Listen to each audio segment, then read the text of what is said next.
শুনেন, আপনাদেরকে একটা কথা বলি। মির্জা গালিবের উক্তি বলেন আর তাওসানের কণ্ঠের মধুর গান শুনেন, হয়তোবা সাময়িক কিছু শান্তি পাবেন, হৃদয়ের কিছু আলিঙ্গনের কথা প্রকাশ করতে পারবেন গানের মাঝে আর কথার মাঝে। তবে আপনার জীবন আপনাকেই পরিবর্তন করতে হবে। এই সোসাইটিতে আপনাকে কেউ সাজিয়ে দিবে না আপনি যদি না সাজতে পারেন। আপনি মানুষের কাছে এমনভাবে নিজেকে রিপ্রেজেন্ট করেন যে মানুষ আপনাকে খুঁজতে ব্যস্ত থাকে।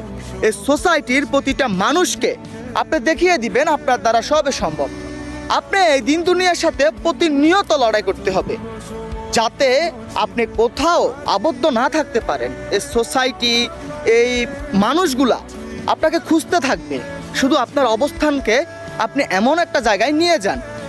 আর একটা জিনিস মাথায় রাখবেন, শূন্য হাতে কেউ পাশে থাকতে চায় না। তো আপনি সব সময় মাথায় রাখেন, যাই করি না কেন নিজের জন্য করি, জীবনের জন্য করি। পরিশ্রম সৌভাগ্যের